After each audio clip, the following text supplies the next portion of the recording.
Hello, everybody, and welcome to another Top 10 edition of Magic Mics, proudly sponsored by our Patreon supporters and CoolStuffInc.com, where you can find cool stuff in stock every day, and our co-sponsor CardHoarder.com, offering the best inventory prices and delivery of cards for Magic Online. I am Evan Irwin, and we begin each week by saying hello to my two co-hosts, Aaron Campbell.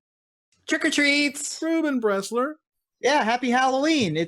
We're about 2/3 of the way through my favorite holiday, which is the entire month of October.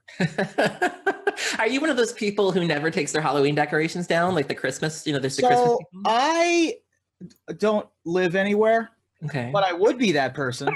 If he could, he would. If I had the opportunity, I would just have fairy lights up and creepy skeletons and all that stuff up all the time. But instead, you're the guy from Jeepers Creepers. You just have your old little crotchety car that just drives around and terrorizes people. Yep. I can also tear big giant gashes in the roofs of school buses of unsuspecting children. Nice. Oh, very nice. Well, look, You just tear open the roof and you're Little like, known watch the fact Broken about Pact. me. I You don't. just tear open the roof and you're like, watch the Broken Pact on Saturdays, 2 p.m. Right. Hey, y'all, here's that DVD like D&D. Yeah. And then out, right? That's direct marketing. There you go. Right to the people. Well, look, this is our top 10 combat tricks. I don't know how we're going to do treats. Somebody tell me how we're going to do treats. Well, I thought we was the treats. We was Just saying. Right. Yeah, I don't know Ain't how no we're gonna treat do- like this, and y'all. Like the most delicious looking art, maybe. Or hot soup is going to be on that list. Food. There's got to be that way. some. I mean, I think there has to be enough cards out there that have food. Scryfall, for example. Scryfall, I think, has it where you can like search for cards. They have this wonderful feature where you can search for cards by like what's in the art. Right. So, Yeah. like, for example, I think I've seen. That's probably what we'll do for So you treats. might be able to just do like any art with food in it, like Feast of the Unicorn. That's one, Right. and then there's some that maybe are a little less Gruesome? obvious. Yeah. A little less eating unicorns. Yeah, I'm not sure that Feast of the Unicorn is appetizing, but And Ruben finally found there was a little checkbox that said he could film in HD, so now we're doing that. Oh Nice. wow, Yes. Ruben H. Diesler. Mhm. that's right. All the You got pixels. your high definition Ruby. Mm-hmm. That's what you get now. Get what you pay for. Well, look, we also begin with our choice of the top comment from last week in a segment we call Honorable Mention, where Ruben will tell us who was the most luxuriant and letting us know what card we did not choose as one of our top 10 most flavorful. Ruben? Sometimes my job is easy. Sometimes the audience lets me know what the winner is. Sometimes the people speak. And this week we had a comment that had more likes and replies to it than I think I've seen for any honorable mention. So Will Flaherty wrote to us, "Cowards can't block warriors." How did none of you have Boulder Intimidator on your list? Not only can this card completely change up how combat works, but it does it in one of the most beautiful ways ever. And if you run this in a warrior tribal deck, it's almost unbeatable and a beautiful late game mana sink. At the end of the day, there was no card that I feel is better suited for an honorable mention, and now everyone knows what you are. Corrected. Wow. Evan, get that overlay fixed. Magic Cowards. Set it up. Brutal. Brutal. This Oh card. yeah, Will Flaherty. There were a couple other comments on the Reddit and the Facebook, I think, as well, that mentioned the Boulder Intimidator should have been on our list as well. But cowards can't block warriors. It's Yeah. It's true. For those who don't know, this is a card that originally showed up in Future Sight, no less, as an uncommon. Bold Weir Intimidator is 5 generic mana at red, 7 mana for a 5/5 giant warrior. Cowards can't block warriors is the first sentence on it. For 1 red colon, target creature's type becomes coward until end of turn, or for red and 2 generic mana, target creature's type becomes warrior until end of turn. My first taste of this, it was in a conspiracy set, wasn't it? It was in It the was. conspiracy theory. I'd never seen it before then, and it was just so I couldn't believe it was real. I was like, "Is this for real?" And so, yeah, we knew making that list that there were just too many cards and that we were going to miss something. And I perused the YouTube comments a little bit, and there were so many good choices, and people were speaking up on the Reddit thread as well and in our Discord. And like I said, we knew we were in for some good honorable mentions, but I think that's the best one. Yeah, the original art by, I believe this is Assad Rabiq, was awesome and really cool. And then we went to Morning Tide, and they did this weird up the crotch action. Like, Well, it's a giant. It's It's stomping on you. it's a Yeah. big old giant crotch. We're seeing the crotch. And so then they We went printed to it. Morning Tide was cartoon, Care Bears land, Mhm. so they went a little weird with it. They sure did. Up the crotch shot went away, and we reprinted it 3 more times with the first art because it's Yeah. sweet and crotch. All right, so it's weird. There's a lot It's there. a bit weird. Bit weird. That said, we are here to talk about the top 10 combat tricks that we enjoy.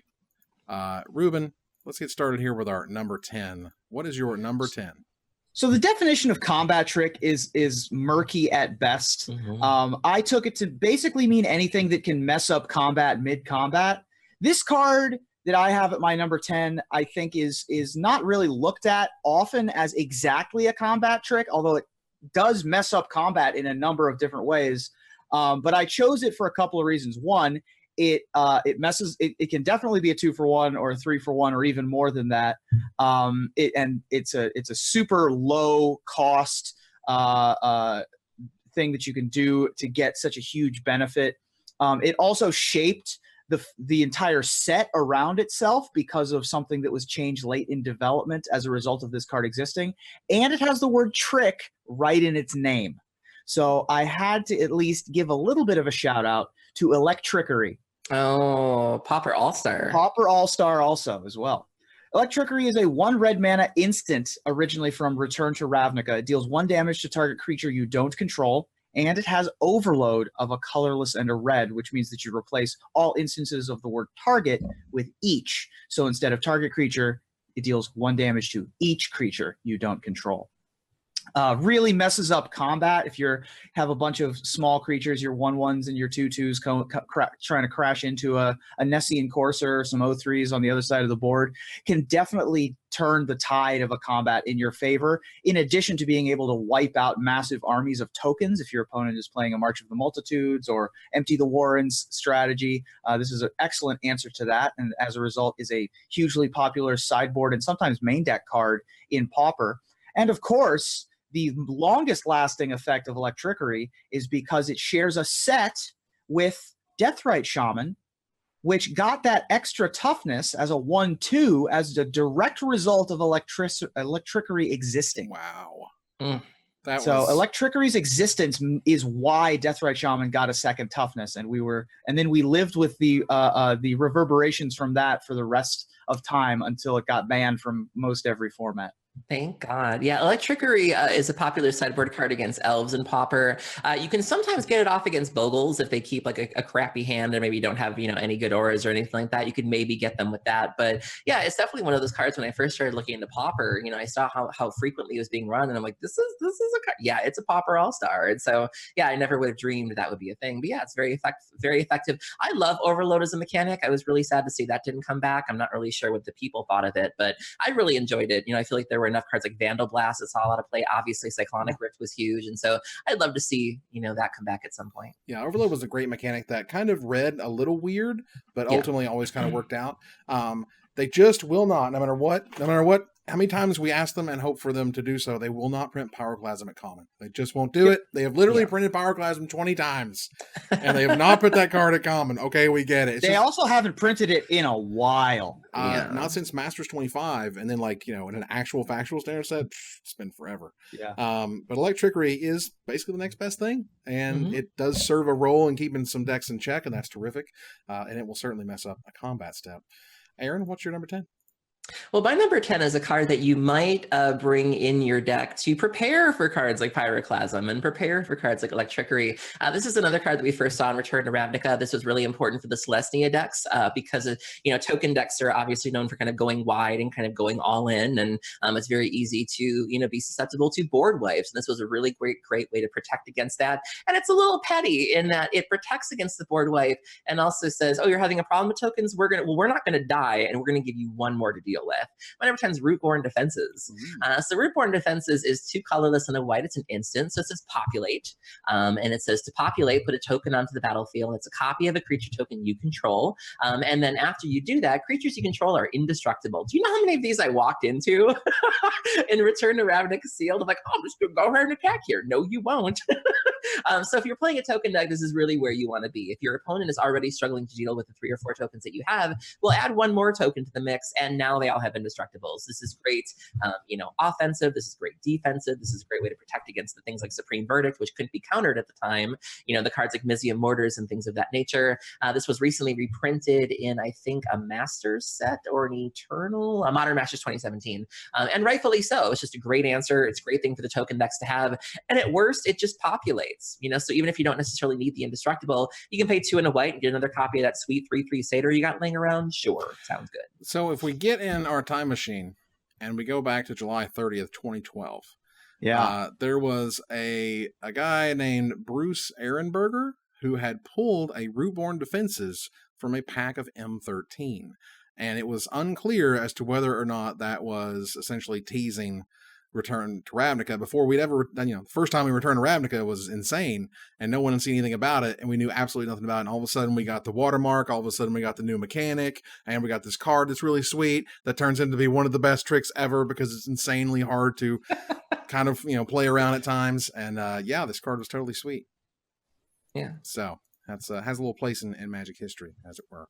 Yeah. It was a little tough to nail down my list exactly. I felt like at the end of it, I was like, look, I feel like it's combat, right? It's combat tricks. It's not just like removal spells, right? Like a combat trick is not Fatal Push. A combat trick is not Terror or something. You know, it's like it has to deal with how creatures interact. And when it came time to look at what was like sort of the biggest blowouts, the craziest options, the best options, there's few that are as powerful as my number 10. Because it affects 2 creatures with 1 spell, which is always great. And it affects them in very unique and specific ways, which almost always leads to a monster, huge 2-for-1 blowout. And this card is a common. It's seen some pauper play here and there, but it is incredibly powerful. And it showed up in Shards of Alara. And Agony Warp is nuts. Yeah. When it comes to the combat step, Agony Warp is a black-blue instant. Target creature gets -3/-0 until end of turn. Target creature gets -0/-3 until end of turn. Oh my god. Had the blowouts this card has caused is endless. Yeah. Just endless. This was the card that I wanted to see the least out of fairies when I was playing Kithkin back in the day. And I would go, Gold Medal Stalwart, Wisensen, attack you. And they were like, oh, Agony Warp, wrath you mid-combat. It was horrendous. It was brutal. And they brought this back in Archenemy and Modern Masters 2015 and 2017 for the limited gameplay. The limited gameplay is amazing. You know, this is one of those all-star common/uncommons that reward you for being in certain color pairs because this card is insane. Like, it just wins games. Yeah, it's good even if you. I mean, it's such a versatile card. It's obviously it sees play in the control decks and Pauper for good reason. But you know, it effectively lets you deal with 2 creatures. You know, even if you can't kill the second creature, you can still weaken it to buy you some time to really deal with it. And yeah, it's just so versatile, so good. And yeah, I feel like especially, you know, we talk a lot about how design I feel like has been leaning more towards giving us modal options in terms of just here's what this card does. Well, now we're getting options, and I really like that. And I think this could easily see. I'd be surprised if this didn't see any sort of like. I think this is fine for standard. Maybe. Oh sure. Oh, if it was printed in the next Ravnica set, I think it would 100%. Yeah, absolutely. And Artful Takedown, is that right? Artful Takedown is the most recent. I mean, we've definitely had stuff like Winter Flame and Artful Takedown that are like choose one or both, but a lot of those are tap options, which aren't, you know, they are in the combat step, but I foresee combat tricks as being done like after blockers are declared and other things have been done. And Agony Warp is definitely one of those. Yeah, and Artful Takedown is also note that Artful Takedown will tap a creature and give something -2/-4, and it's twice as expensive as the thing that gives -3 and then -3 on the other side. Yeah. Like, this Agony Warp is nuts. This card is pushed. Absolutely. All right, let's move here to number 9. Ruben, what's your number 9? I have a lot of fond memories of combat tricks in Limited, but I don't have a ton of them in Constructed. One of the few was during Lorwyn Block Constructed PTQ season. I played a lot of Kithkin. That was my deck.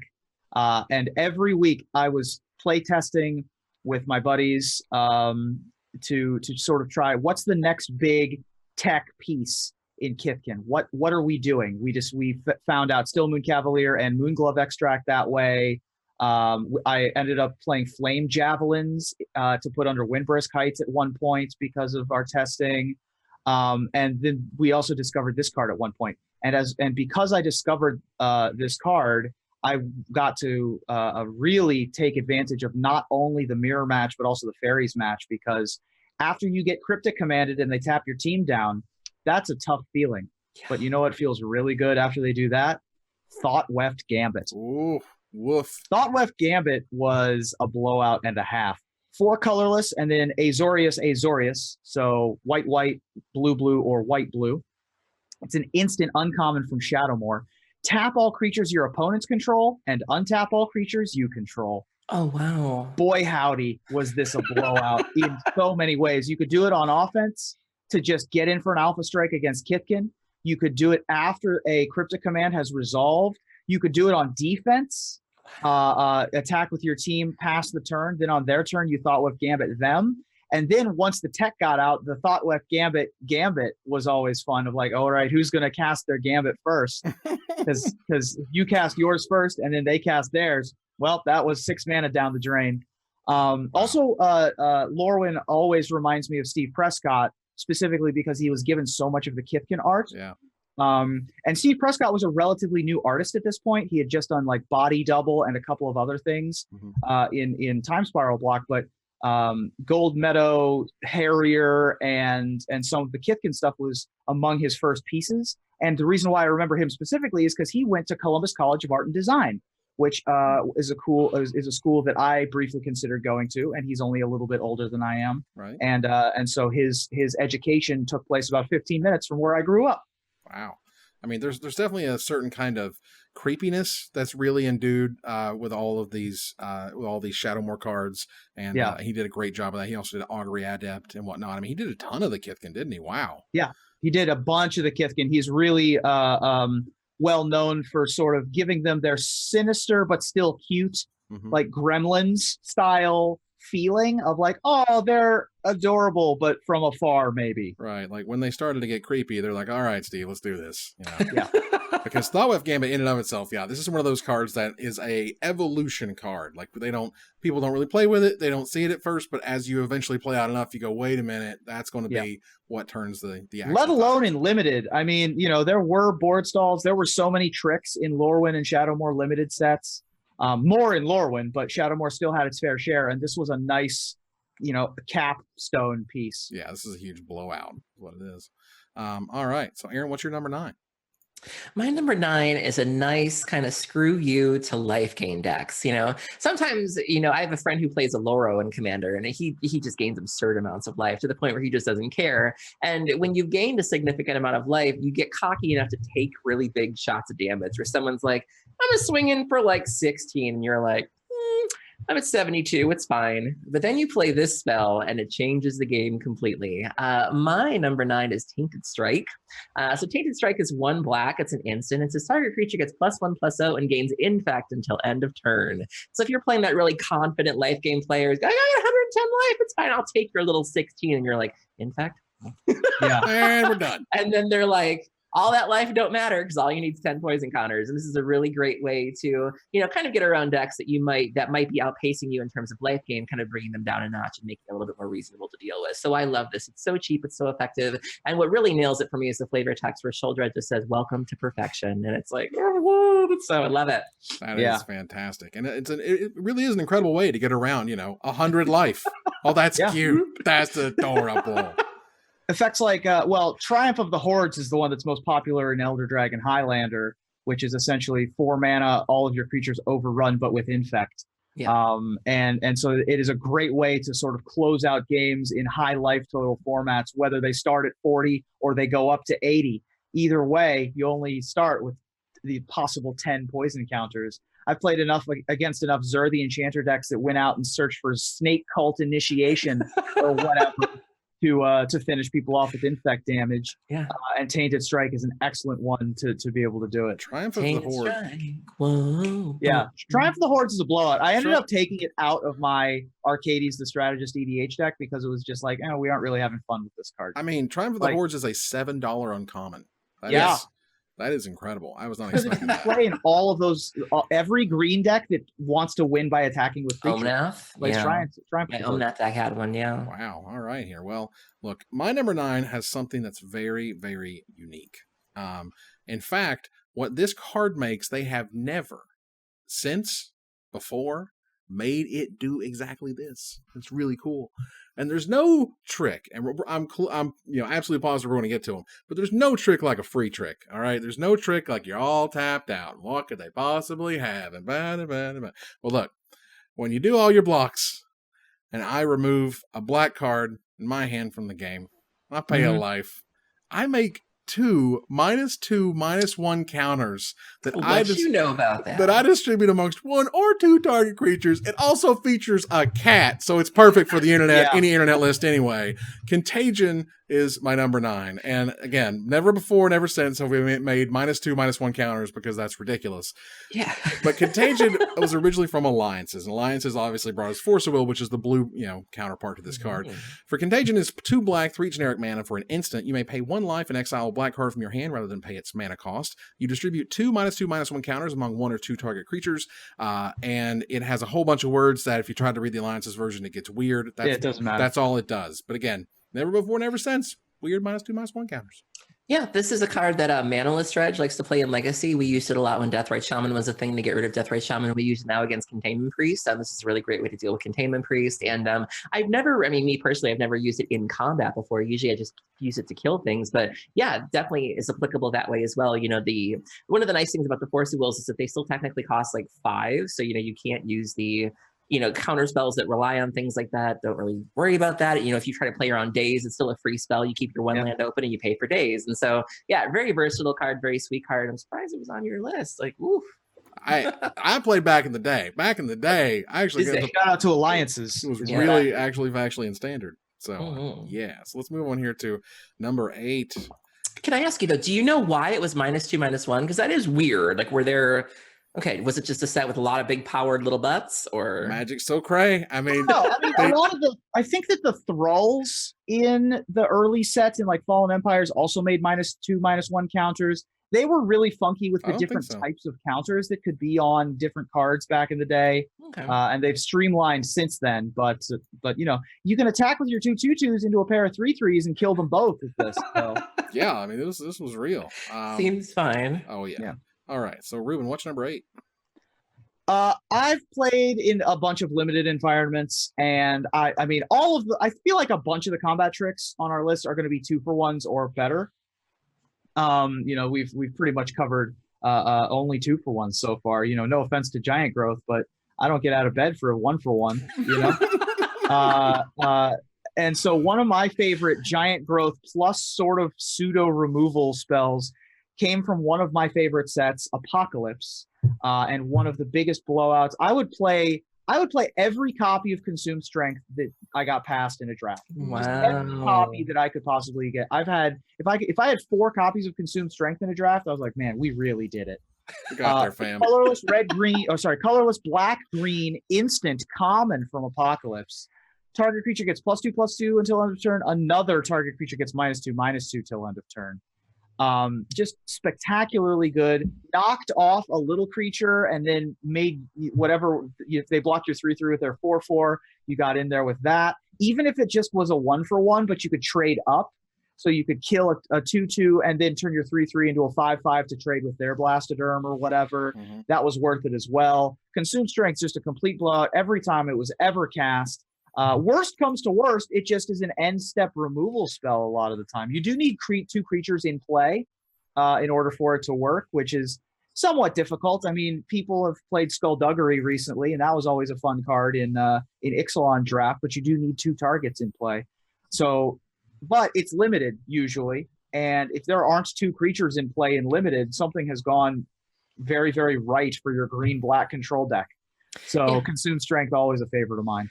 Most recently reprinted in Dual Decks Jace vs. Faraska, where the flavor text says, "You are correct, this is going to hurt." With the same art. Yeah, with the same art, which was really cool. Yeah. Adam Rex. This is kind of like the second cousin to Agony Warp, right? Yeah.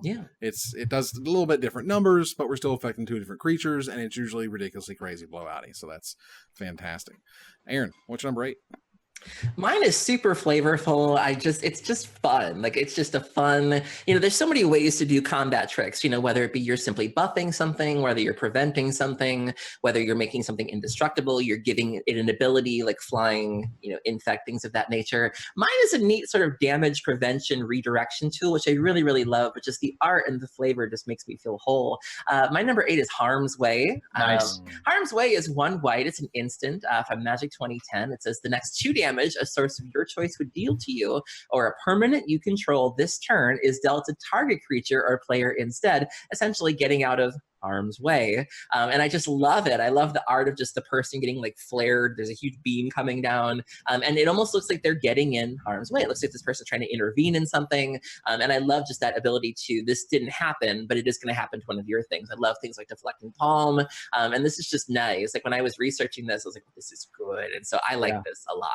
This is great. Like, sort of clean. It's low cost. It's super fun. And like, it feels good to play it. It's weird that they've only printed it the one time. Well, 2 times, Magic 2010 and the dual decks, Knights versus Dragons, because like, this is a good, like, standard white card. Yeah. This is a card that I don't think I could ever cast with a straight face, though, just because it's so, like, it's just such a gotcha card. Like, there's just some cards where it's like, Combat Trick, I think, just generally feels kind of bad when you walk into it, but this just feels like it stings. Like, I would just be like, harm's way. Yeah. And my opponent would be like, what's so funny? I'm like, nothing. Yeah. It does read a little weird. I wish it didn't read, I think, a little complex, about permanents you control and other permanents and misclicking. Other effects like this have sort of done the prevent damage and deal damage style, right?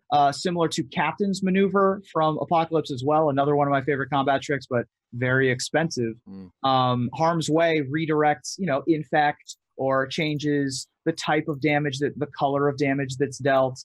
Also, one of the most complicated cards I've ever had the displeasure of trying to interact with on Magic Online, because the targeting is so strange. Cards that have multiple targets and like do similar things have always been difficult. Luckily, with the new Magic Online up arrow, down arrow, it's going to be less of a problem with Harm's Way, but I would definitely like to see Harm's Way make a comeback. I love this card. Can I just for 2 seconds, those little arrows, man, I feel like they're a little embarrassing. I swear, I feel like... I'm fine with them. Now listen, I like them. One thing they have significantly improved, and this is relevant because Dredge is tier 1 again, Conflagrate.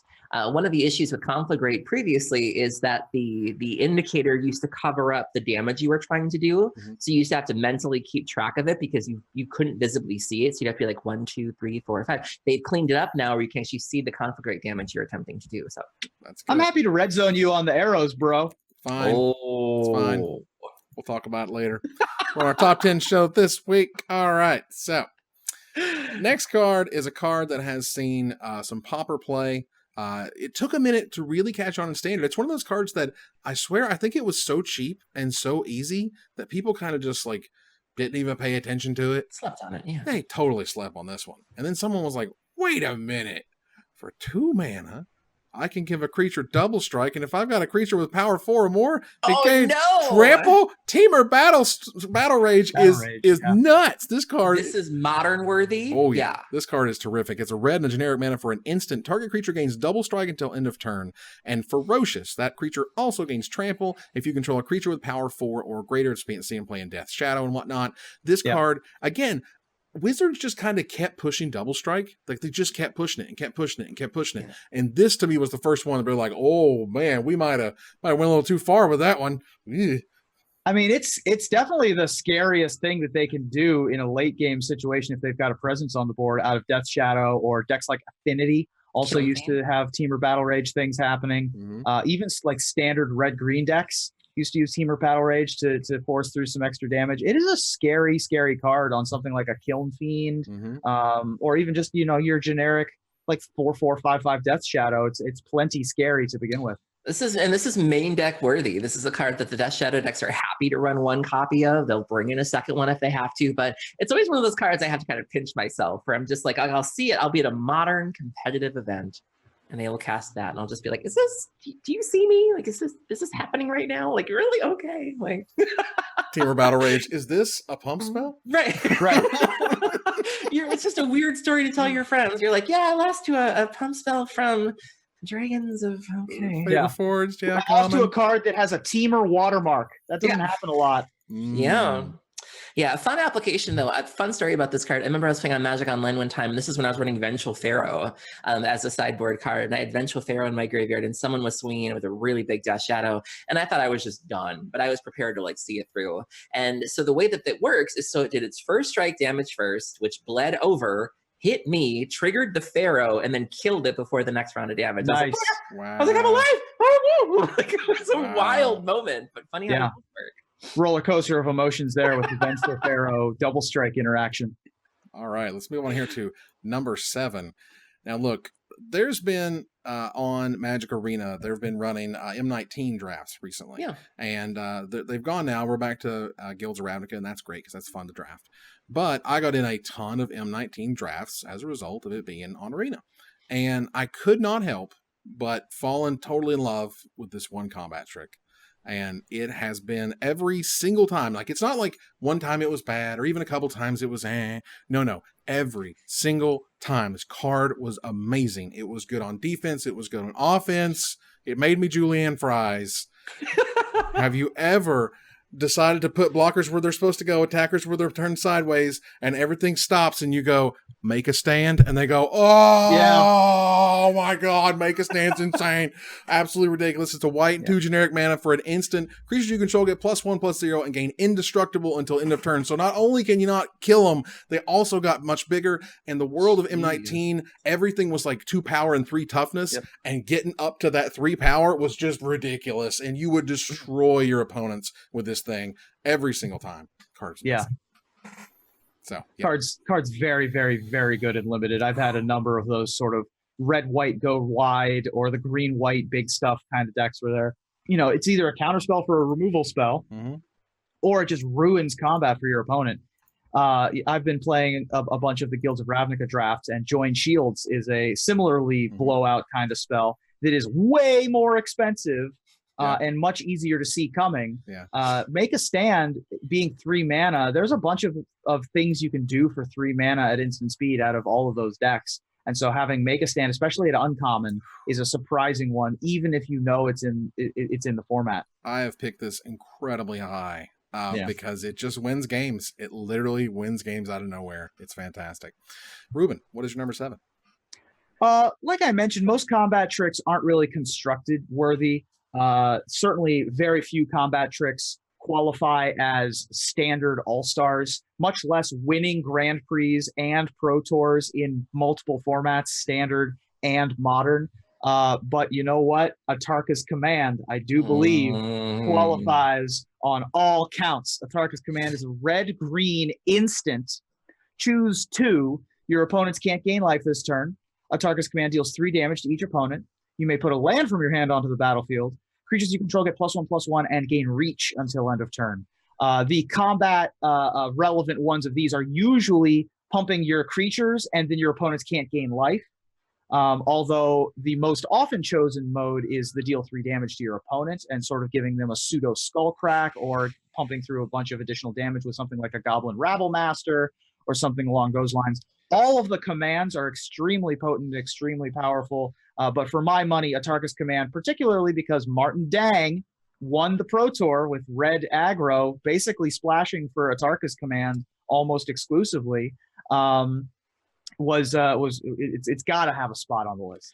Yeah, I mean, the burn decks had, there were different flavors of burn throughout the years. There was mono red, then they were Boros, and there was a bump in the night version that ran black. But Atarka's Command really solidified them as if you're not just pure Gruul, you're at least Naya. Like, you are running green now because of Atarka's Command. They used to run 4 Skullcracks, but now you're running 4 Atarka's Command, and you might board in a Skullcrack if you really need to. But and this was also in a set with Monastery Swiftspear. This was in a set with Prowess creatures, where as if it wasn't bad enough that you're getting domed for 3, everything's getting an Anthem. Well, those Swift Spears are now bigger as well. And it was just like, why? Like, this card is obnoxious. I'm always just like, seriously? Like, it's just such a depressing card where it's like, this card was the flag bearer for all of the recent, the relatively recent, a couple of years ago at this point, Scandinavians winning major tournaments with red decks.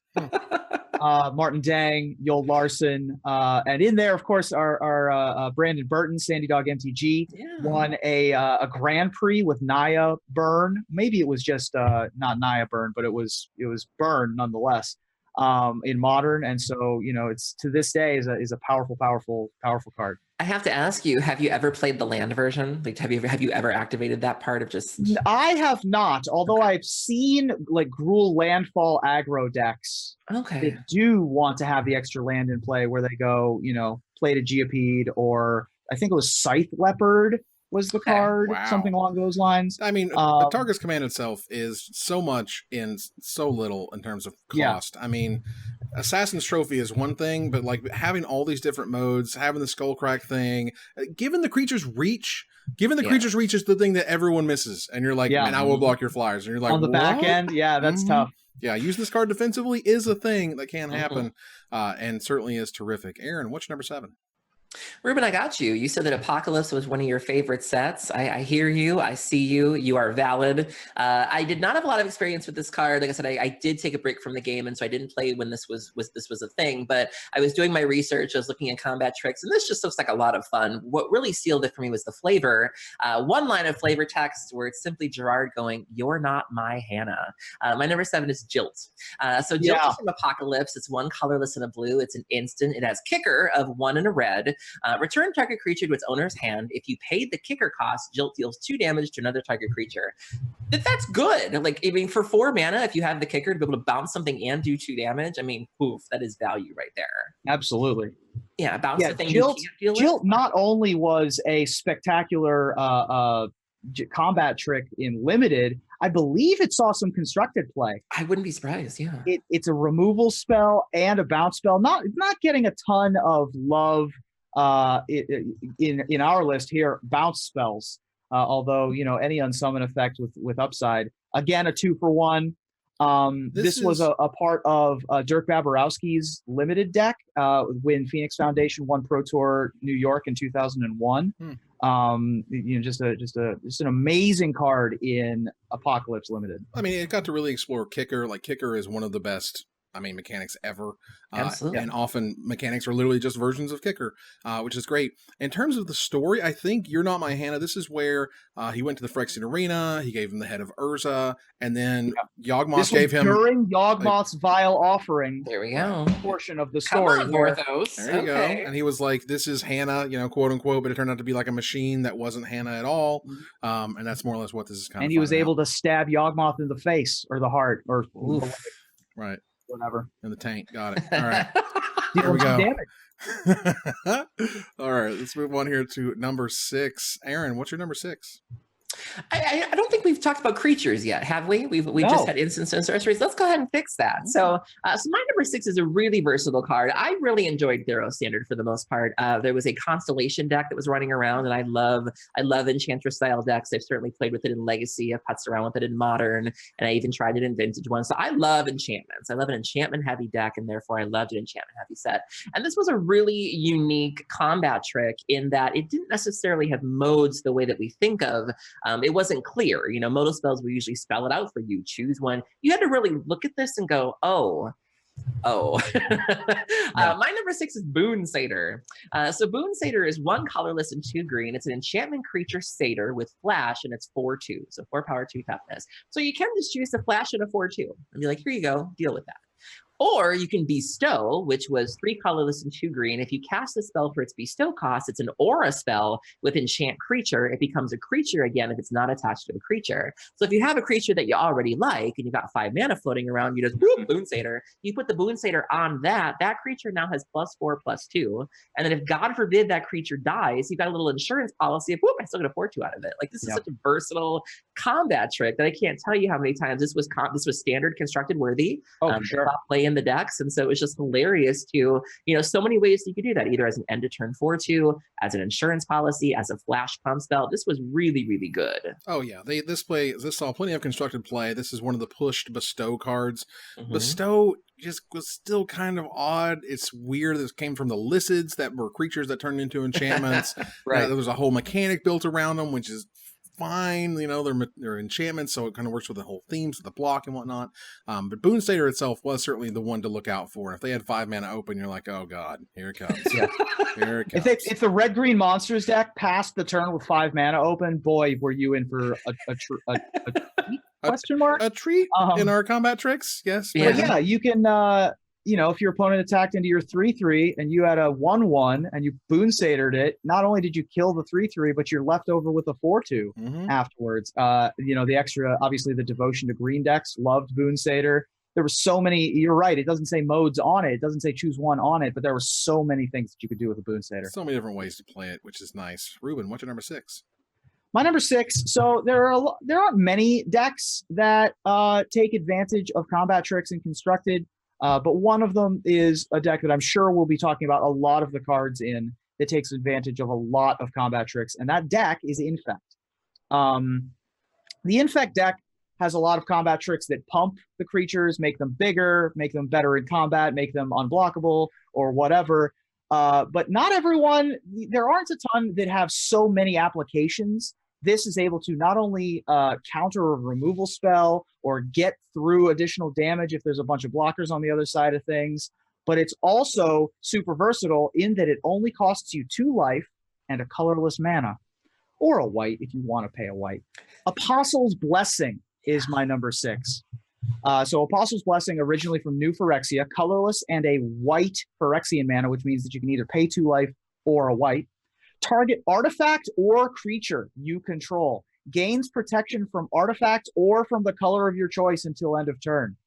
Man, you can get through a whole army of affinity creatures. You can get through a whole army of 1/1s. You can get through any number of problematic things as long as they all share a color or a lack of color. Apostle's Blessing countering your removal spells or your bounce spells, or beefing up your creature on defense. Also a limited all-star, really good in those sort of aggressive white New Phyrexia decks with a lot of the Leonins in it, but really has stuck out as one of the centerpieces for protecting your Glistener Elves and your Blighted Agents along the way. You're happy to pay the 2 life if it means the game's going to be over with. You know, what is 2 life if you know you can kill them with that? And so definitely another one of those gotcha cards. You know, it tends to come and go. You know, either the Infect decks are really high on it or you can't be bothered with it. And so, but when they are, though, it's definitely one of those where, you know, you'd like to feel like you've done everything right. You've got blockers, you've got whatever, and you're like, I'm in a good place, and then none of it matters. And it's just such a disheartening feeling. It's one thing to provide protection from a color. Now, protection from color has been done a long time, million different ways, using all the different mechanics throughout the years, but it's protection from colors and artifacts. There you go. That's the key. That's the one that really digs in, because you're like, wait, my artifact block creatures can't do the thing? And you're like, nah, man, I'm sorry, I'm going to get you. And Wizards isn't going to reprint stuff like this because they don't like protection from colors anymore. Yeah. So they like to do hexproof from whatever colors and stuff, which is nice. Yeah. Kind of weird. I was at a Commander game yesterday, and someone played a Mother of Runes, and basically everybody asked, what exactly does protection entail? Right. Oh, wow. I was like, all right, well, everybody get comfy. Here's what protection is. Judge it's very Ruben. easy for new players. If you guys don't have this one already, I'll give you this. DEBT, the word debt. You guys know this one? Yes. Damage, enchanting, blocking, and targeting. Those are the things that protection covers. Yeah, right. That's the way the judges would remember it. So I was expecting this to go like one of the Animaniacs songs where you're going to pull like a pointer out and do a little sing-song of just... United States, Canada, Mexico, Panama, Haiti, Jamaica, Peru, Republic, Dominican, Cuba, Caribbean, Haiti. Okay. Wow. I don't have the whole thing memorized, but you got enough. Shout out to Rob Paulson. Very nice. Yeah. Well, look, how much can you get out of 1 mana? Just one tiny. Ask Deathrite Shaman. Itty mana. Ruben. And not just that. Sorry. Hey, first of all, I didn't mean to wake you up. Apologies. It's the only planeswalker that's creature. It's the only creature that's planeswalker. Yeah. Right. But there is certainly cards that with just 1 mana, they can fill up the whole text box with a bunch of words. And they don't really necessarily let you do that at common. So we had to go bump it up to uncommon. And this card clearly took advantage of, you know, this is Theros. This is targeting things, right? We're targeting stuff. It's fine. Oh, Jesus. And for just 1 blue mana, 1 blue, you can have an instant that says up to 2 target creatures each get +0/+3 until end of turn. Untap those creatures. We ain't done. At this turn's next end of combat, tap each creature that was blocked by one of those creatures this turn, and it doesn't untap during its controller's untap step. Ladies and gentlemen, that is Triton Tactics. Triton Tactics. I still don't know what this card does. It's a blowout. It's a blowout. It targets everything. It triggers heroic all over the place. Whatever you target, you're supposed to target your creatures to get big toughness. Whatever they're blocking, whatever's coming in at you is going to not untap next turn. It's stupid. Right. For 1 blue. This is like a math problem. This is like when you were in math and it was like train A is going this fast and train B is going this fast. And so what's the temperature in Phoenix? It's like, what? Like, I'm literally reading over it. So up to 2 target creatures, okay, each get 0/3 until end of turn. Okay? Right. Untap those creatures, okay? Right. At this turn's next end of tap each creature that was blocked by one of those creatures this turn, but wouldn't they already be tapped? If they're not, if they have vigilance, it will tap them. Okay, and it doesn't. That's a mouthful. You can also do it on the offensive end to tap them down. Okay. Whew. Yeah, it's a heck of a card. It gives 6 toughness across 2 bodies for just the low cost of 1 mana. Mhm. It triggers Inspired in addition to triggering Heroic. Yeah. This card just does everything. It's so powerful. It's so good for just 1 mana. It's just For so 1 crazy. mana. It does everything, which is awesome. Rescues. I've rescued an entire board from an Anger of the Gods with a Triton Tactics before. Ooh, that was fun. That's good living. Wow. Well, look, we're moving on here to number 5. We're reaching our top 5 combat tricks. And for me, this is one where as soon as I heard we were talking about this one, it more or less kind of came into my head. And I was thinking about, what's your blowouts card, right? What's the blowouts? And what's the cards that are so good that they're so good that you can't even respond to them? Sometimes things happen so fast in Magic that they happen in a split second. And after you put your attackers and your blockers where they're supposed to go, and then I tap 2 black and generic mana and play Sudden Spoiling, and it sucks to be you. Because for 2 black and a generic mana, it is a rare instant with split second, which means as long as this spell is on the stack, and yes, it actually says the stack on a Magic card, players can't cast spells or activate abilities that aren't mana abilities, and until end of turn, creatures target player controls lose all abilities and have base power and toughness 0-2. Oh, baby. Oh. That card was unbeatable in Time Spiral Draft. You could not beat that card. It was not possible. Yeah, it was unbelievable. Are we all done? We're all good? Okay, we're good? Okay, Sudden Spoiling. All right, we're done. And then the slips right here. You sign right here. This is the spot where you sign. The drop box is optional if you want, Also ties into our trick-or-treat theme in case you get a bad batch of candy. You're suddenly Wow. turn in a bunch of O2s. You ate a bad batch. Just Eat all your candy and throw it right back into the plastic pumpkin. Yeah, Sudden Spoiling is just, to me, it's definitely a top 5 monster blowout combat trick. All of the split second stuff in Time Spiral really added another layer of intrigue and interest to the limited environment, in addition to the standard environment, the block environment, things like, I don't know if we'll talk about all these cards, but Sudden Spoiling, Sudden Death, Stonewood Invocation, just a massive blowout in limited as well. Right. Sudden Shock sees play in when Infect gets popular. Just a great series of cards. You don't want too much split second floating around, but the few that we have, I think, are fine. Yeah, I wish we had more cards with split second on them, essentially. I know they don't like talking about the stack and stuff, but like the gameplay was always super, super interesting. Yep. Let's move on here to Ruben's number 5. What you got? So there are some cards that just make me feel good, right? And I was trying to think of cards. What are the biggest blowouts that I've ever done in limited with a combat trick? I've drafted a lot of triple Lorwyn, as Evan well knows. We drafted a ton in the basement of Neutral Ground at Worlds that year. And one of my, and there are so many tricks, on board and response tricks in that format. It was just one of the most complicated things.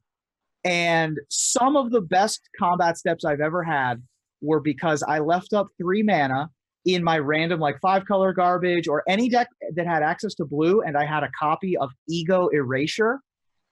It was over. It was as bad as Sudden Spoiling. My opponents could not win. In addition to the fact that if they ever tapped out for a changeling, a champion changeling, then that creature just died, which was awesome. Wow. Ego Erasure is a 2 colorless and a blue for a tribal instant shapeshifter. It's an uncommon from Lorwyn. It has changeling, so it's all creature types. Creatures target player controls get -2/-0 and lose all creature types until end of turn. Lorwyn was a big tribal set, and you had a lot of effects that triggered when various tribal things happened. And you had your various lords and your various, whenever you play this type of spell or whenever this happens, not to mention Changeling Titan, Changeling Hero, Changeling Berserker, Nova Chaser, all the champion creatures. I've killed off a Thoughtweft trio with an Ego Erasure in the past, much less killing off stuff mid-combat. It was a Time Walk, it was a removal spell, it was a Wrath, it was all things to all people. It was so great. Can we talk about this creepy art though? Steve Belladin of just the flavor text of when all is taken away, all are equal. And you see two people whose faces appear to be like blown off or like ripped, like just ripped off to where they're blank. And that is creepy. Like, oh, it's massively creepy. Now, Lorwyn was one of the most complicated Magic sets of all time. There's a reason that sure. John Finkel won what you would call Pro Tour Lorwyn, because, my God, everything had an ability, sometimes two of them. They were often changed based on what you were doing or the way that you would do things. The order in which you would do things would change things around.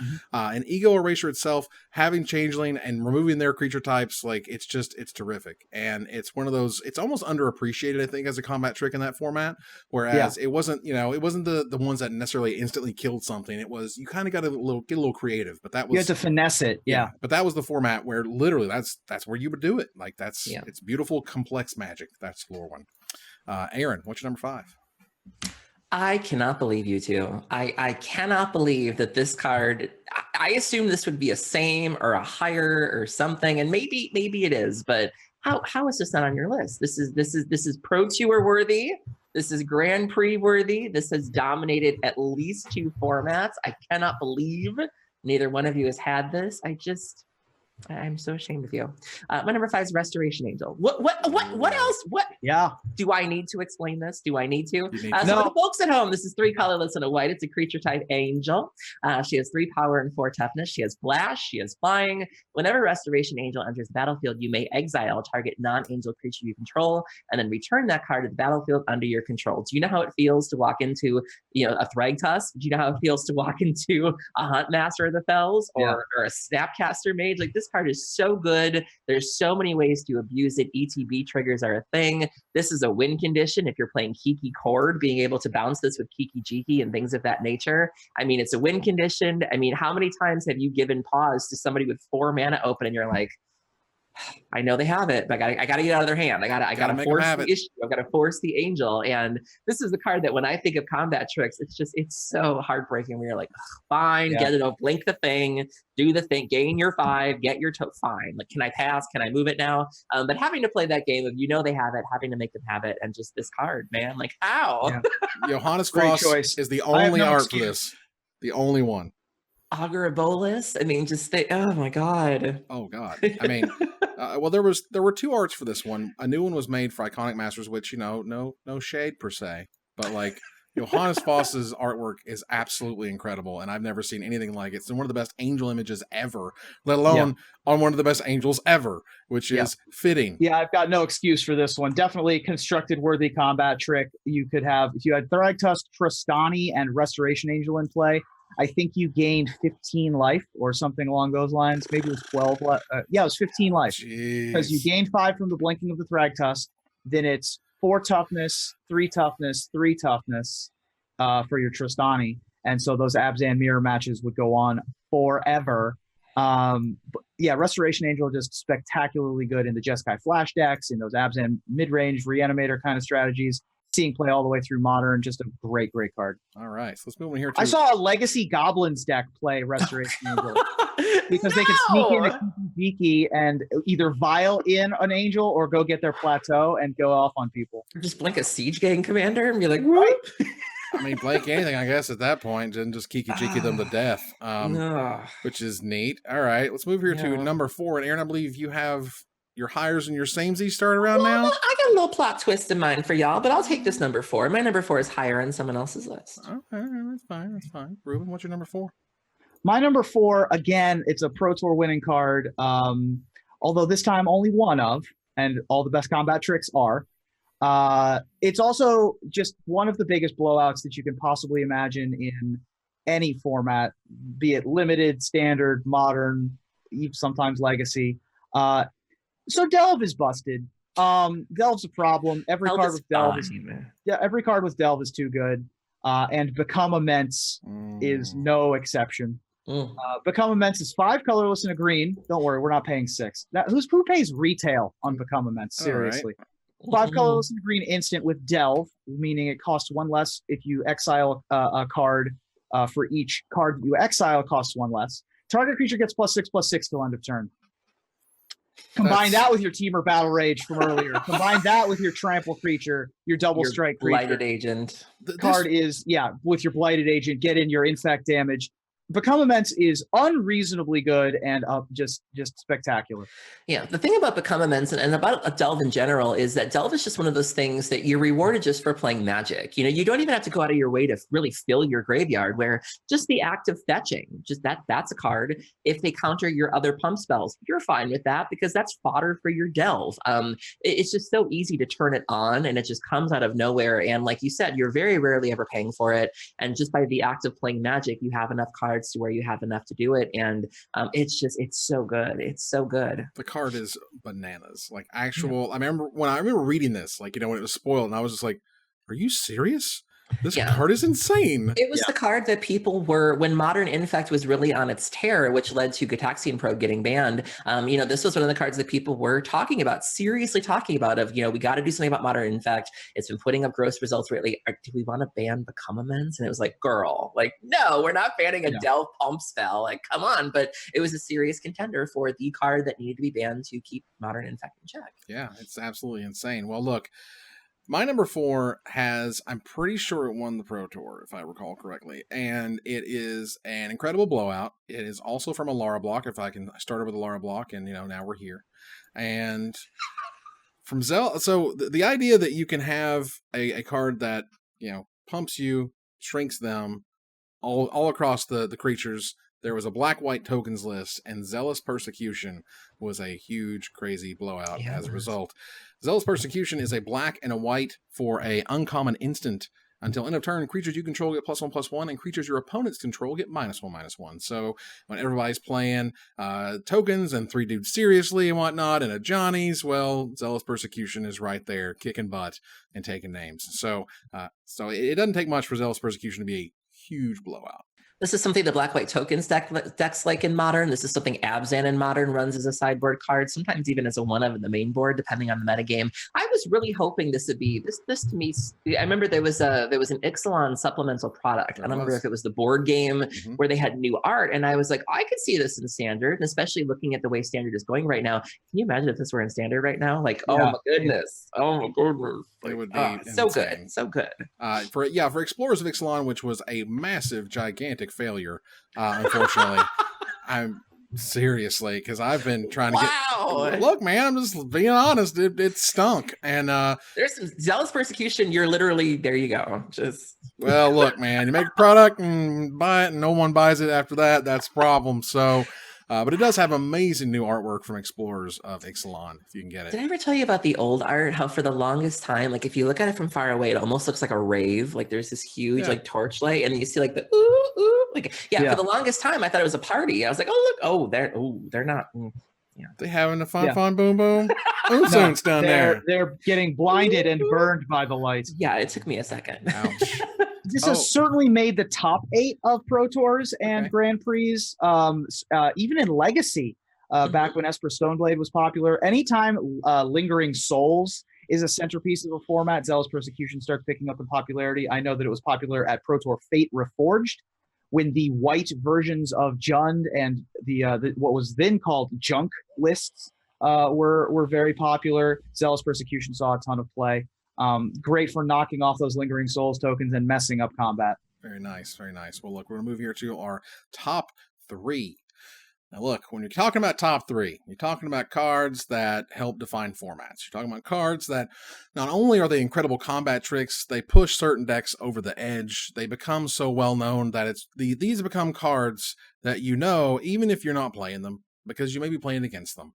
They may be running the format and someone says, well, so-and-so played this. And you're like, oh, of course, duh, whatever. Well, look, how much can you get for just a green mana? How much can you get for just one solid green mana? Because sometimes you can just get hexproof. Well, I mean, they have to write it out or whatever. But then sometimes you kick it because you want to kick it because we all about that kicking. because I want to take my vines, I'm going to take my Vastwood, and I'm going to put them together in the vines of Vastwood, which is so good and insane. This card has only been printed twice. It showed up first in Zendikar. Like, Zendikar needed another reason to be awesome. Right. Vines of Vastwood is 1 green for a common instant that has a kicker of 1 green, which means you may pay an additional green as you cast this spell. Target creature can't be the target of spells or abilities your opponents control. However, if you kicked it, and you always do, that creature gets +4/+4 until end of turn. Yeah, this is a really frustrating card. This was actually my number 4. Nice. I'm usually the person who's trying to kill the Infect decks, and this is definitely a card that you have to play around because this is another one you can very easily walk into. And this is typically something they save for the Alpha Strike. They're more than happy to charge in there with what appears to be a very innocuous-looking 1/1 or a 2/2. You try to kill it, and then they respond with Vines. And not only do they blink your removal spell, but they make that thing big enough to probably kill you. This is so good for so little. It's $1.50 common. I seem to recall it being more expensive at various points. But yeah, the card is just depressing. Yeah, you can get it for 99 cents right now on coolstuffinc.com. You can find cool stuff. One of the other fascinating things about Vines of Vastwood, if I'm not mistaken, is that you can target your opponent's creatures with it. So if your opponent tries to play their Armadillo Cloak or their Daybreak Coronet on their Slippery Bogle, or on whatever they have, like not on their Slippery Bogle, you can't target it, but regardless, yes. Right, on their creature that can be targeted. If they try to play some aura or some big combat trick in the middle of combat, you can counter it for the low cost of 1 green, much less make your creature gain Shroud and get +4/+4 for just 2. And that's another reason why Wizards is very, very sensitive to target creature you control, blah, blah, blah, blah, blah, because while I think that's fantastic gameplay for the sort of average player or the new player, that's just like, what? That's like some beautiful mind, combinations going around. Like, what did you just do to me? Yeah. That's weird. All right, Ruben, what's number 3? I share a number 3. Ooh. All right. Y'all on the same wavelength. I will. I'll lead off my thoughts, and then we'll move to have Erin give her thoughts as well. Okay. Everybody likes free things. Nothing in life is free. But sometimes, if you try, sometimes you might find that you get what you need. Wow. And this qualifies as free for most of its uses. It takes a lot to get banned in any format, much less be a combat trick that gets banned in a format. The only other one that comes to mind, I hope none of you guys have Blazing Shoal in your top 3. Otherwise, we'll talk about that card again. But it's real tough to be banned in any format when you do anything, much less be, essentially a giant growth effect. But this one's a free giant growth effect and can combo really, really hard with some other stuff. Yeah, I mentioned a little earlier, sort of the interesting dichotomy between life gain and infect, and how if somebody's sitting at a lot of life, you can kind of kill them with infect. And likewise, you are more than happy to give somebody some life if you know that it's going to lead to you simply killing them with poison counters. As Ruben mentioned, this card is banned in Pauper. The Pauper ban list is less than a dozen cards even. And the Pauper ban list right now is filled with such powerhouses as Grape Shot, Empty the Warrens, Temporal Fissure, Peregrine, Drake, and this is among them. That really says something about the power level of the card. This is a mainstay in Legacy Infect in particular. Our number 3 is Invigorate. Nice. So Invigorate is 2 colorless and a green. It's an instant. It says if you control a forest, you may have an opponent gain 3 life instead of paying Invigorate's mana cost. Target creature gets +4/+4 until end of turn. So, you're effectively not paying for it. You don't care about that 3 life because you're going to get him with Infect anyways. And so, modern Infect has its cards that it's worried about. And this is something very unique to Legacy Infect. And if you have the ability to kind of Cabal Therapy, you usually want to go for the Invigorates because this is the one that can really just push it over the top and really help it win out of nowhere. Nice. And it's awesome to see. I love sames that aren't number 1s. Like that's my favorite because it's like, wow, all these different cards, all these options. You guys exactly thought that this exact spot, number 3 of the best of all time. That's terrific. Yep. And this is an amazing card. I'm glad that it's not on like a reserve list or something because it'd be $1 million. Right. Because this is one of those really cool. It looked neat at the time, but as Magic goes forward, it's one of those cards that just kind of like, oops, we broke it because we wanted to do this thing that doesn't care about your life total. So Invigorate's amazing. That's awesome. Some really slick new artwork from Masters 25, which is sweet. And I cannot play this in Pauper, even if you want to, because it's busted. Number 2. Now look, my number 2 is very similar, thinking along those lines. Clearly you guys didn't think as highly of this one as I did, but that's okay. Because this was one I thought was going to be very near the top of all of our lists because, again, free is free, right? Who doesn't like free? Phyrexian mana is broken, and not like a little bit. It's like totally 100% broke, like broke, y'all. And when you're in combat and you're swinging with creatures and we put all our blocks together and we say, okay, what you got? And you're like, pay 2 life. And the other person's like, oh my God. And you go, mutagenic growth. And I'll pay 2 more life and I'll do it again. Oh, snap. And yeah, so that's really awesome because mutagenic growth is definitely my number 2. It is a green Phyrexian mana, which means you can play it with a green or 2 life. Or you don't need to be green at all for that matter. Target creature gets +2/+2 until end of turn. It is an uncommon instant originally from, actually it's an uncommon instant from Modern Masters 2015. It is a common instant from New Phyrexia. So, yeah. Yeah. Card is ridiculous. Obviously, I had both mutagenic growth and gut shot near my cut list. But I only wanted to put I put Apostle's Blessing on my list. That was my representative of the new Phyrexian combat tricks. But there are so many interesting and cool things that you can do with mutagenic growth. I'm always in favor of having mutagenic growth in cube because it just keeps people honest. When you have cubes and they don't have combat tricks, you lose something. You lose a little bit of magic with that. And I always like having a giant growth effect of some kind in those formats, and mutagenic growth might be the best one. Man, it's always fun because when you work for a large card store, you're able to go back and say, I wonder how many of X sold at Y period of time, right? Like the common version in New Phyrexia of mutagenic growth. Let's just say over the past year, we've sold well over 1,000 of them. Yeah. Wow. Which is really interesting to me. But that said, Ruben, what is your number 2?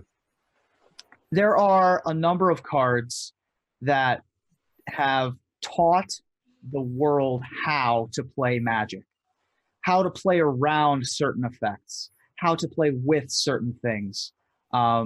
Generic combat tricks, you learn there's a process. Targeted combat trick, this creature gets bigger, or 2 target creatures get bigger, or you untap your team, or you untap something, or you tap something down, or you deal some damage, or you bounce something. But then there's an instant that in the middle of combat allowed you to untap and gain control of an opponent's creature for that combat. People had to learn how combat worked and what it meant when you were playing against Ray of Command. It originally from Ice Age, got reprinted in Mirage, got reprinted in 5th edition.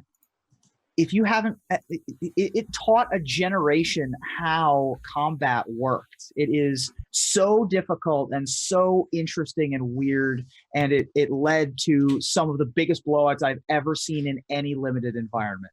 Ray of Command is 3 colorless and a blue, instant. Untap target creature an opponent controls and gain control of it until the end of the turn.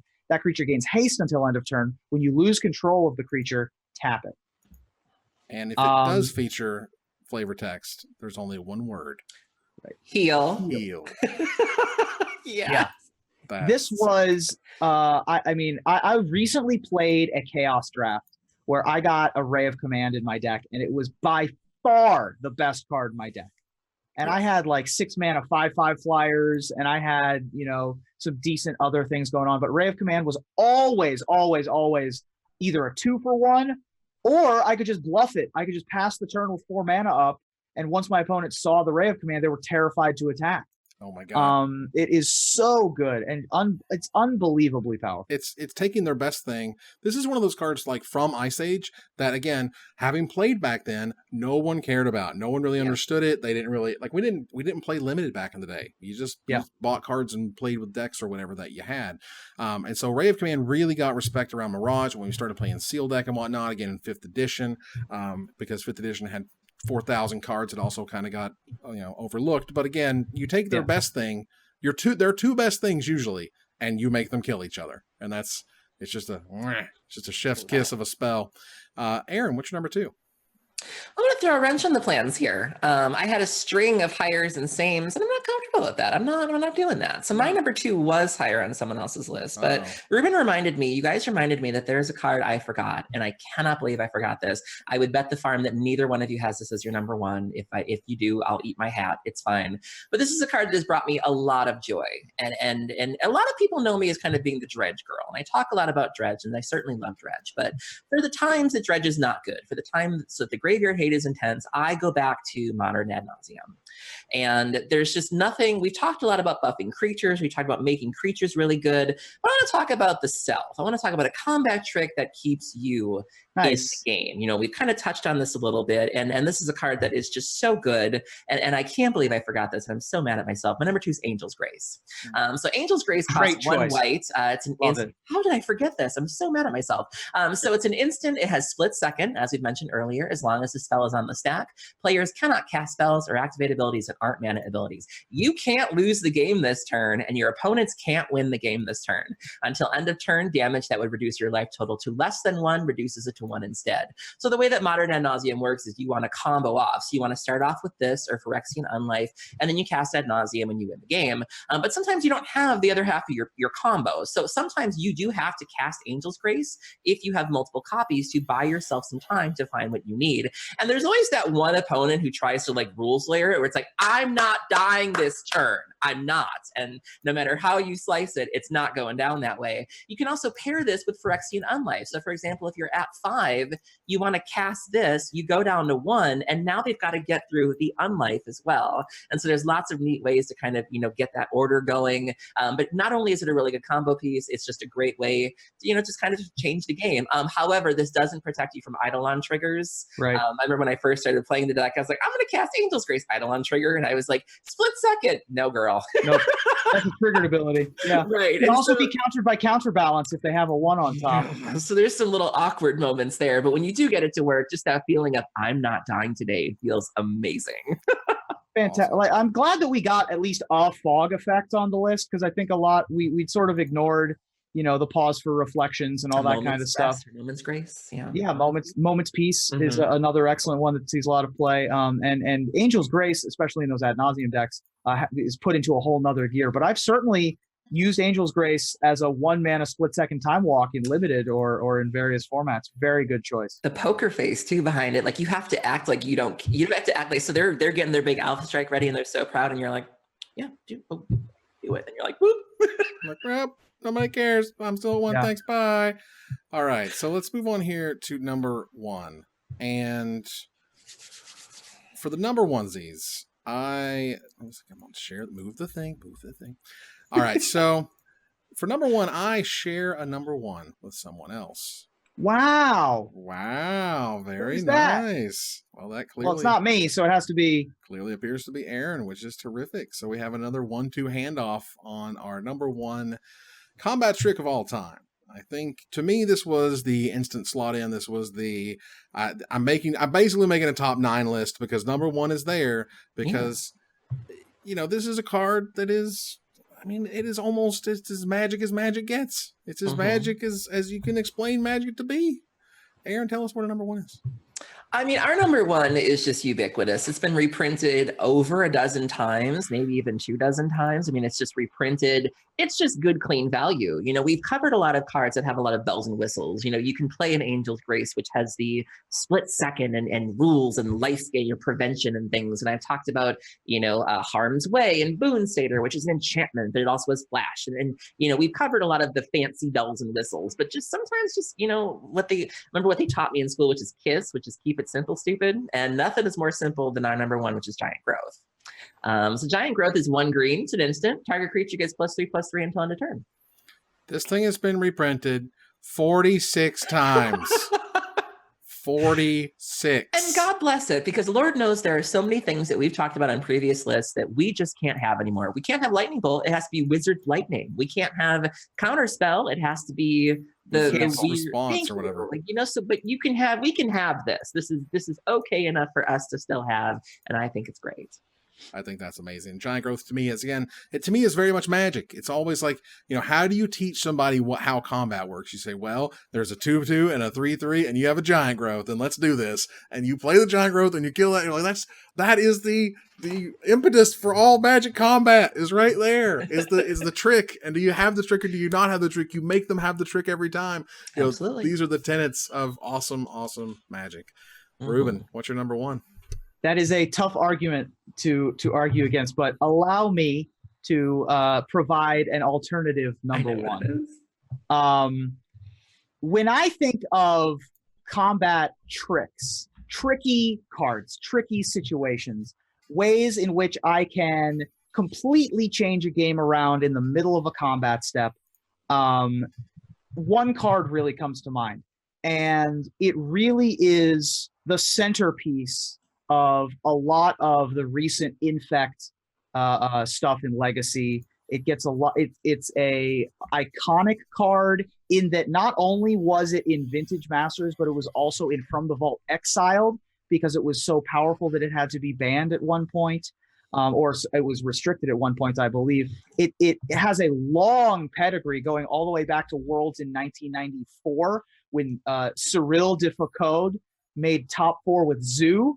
No Infect in the deck, but just wanted that extra power granted by Berserk. Nice.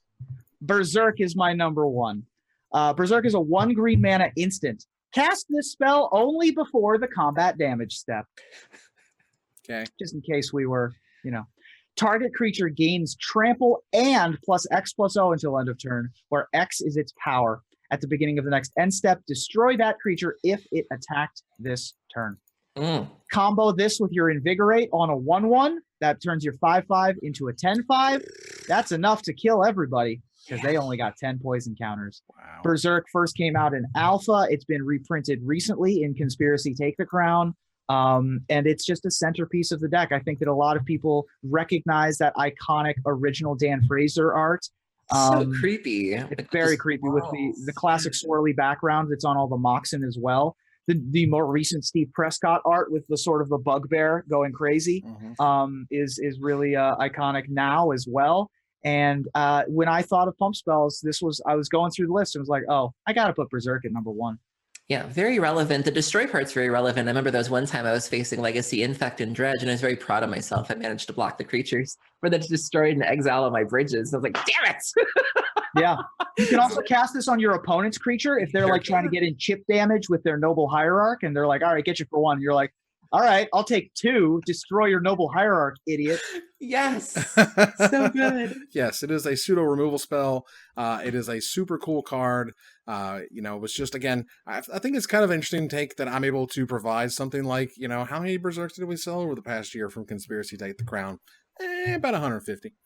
Okay. As you do. That's fine. I mean, That's you're cool. not running 4 in your Legacy deck is the other thing. You're usually running 1, maybe 2, right? Mm-hmm. Yeah, it's for a specific deck. It's not something that's really going to see wide play like an Abrupt Decay or something like that. This is very niche. But right. I do know a lot of people that were very excited about the reprint. It was a very expensive card at one point. And so it definitely got to be more affordable. And the people who wanted it got it. And that's a great thing. Yeah, nowadays you can get it for about $14, at least as of this recording. Yeah. However, the old school printings are still very expensive. Sure. The Alpha like is $400, $600, something like that. Around $400 is the high end. But again, that's a card that looks really cool, really unique look, effect, and it was very scary. They were very scared of it at the beginning of Magic. That was a thing. Oh God, Berserk's so good. I'm always happy when I'm able to cast Berserk. Oh my God! All right, well we got through that. And that was our top 10 combat tricks. You'll see them on the screen right now for your review. Take a look at my list, Aaron's list, Ruben's top 10, and we want to hear from you about what card we did not talk about. And we'll select our favorite to win a $50 gift certificate to CoolStuffInc.com. But before we go, I want to thank my co-host. Thank you, Aaron. Thank you for having me, and I look forward to seeing your tricks and your treats in the comments. Let us know what you thought. Heyo. Thank you, Ruben. I want to quickly give a shout out to my actual favorite trick, which is Trick Jarrett, who's the community manager for Wizards of the Coast, a buddy of mine. and another D&D player as well. He's on the show on the D&D network, just like me. Yeah, he is. Very nice. All right, we're going to go to our final slide. I want to thank our sponsor, CoolStuffInc.com, our co-sponsor, CardHoarder.com, my co-hosts, Aaron Campbell and Ruben Bressler, you guys for watching and listening, and hope you support us at Patreon.com/MagicMikes. Follow, like, tweet, favorite, share, subscribe, do everything social that tells people we exist. Catch us online at Twitch.tv at Magic Mikes, on Twitter at Magic Mikes Cast, our Magic Mikes subreddit, and like the Magic Mikes page on Facebook. Talk to us privately at MagicMikesPodcast@gmail.com. Follow the audio-only podcast at MagicMikesPodcast at Libsyn.com, or find us on iTunes, or join us here next week. Same time, same place, for another episode of Magic Mikes. Good night, everybody.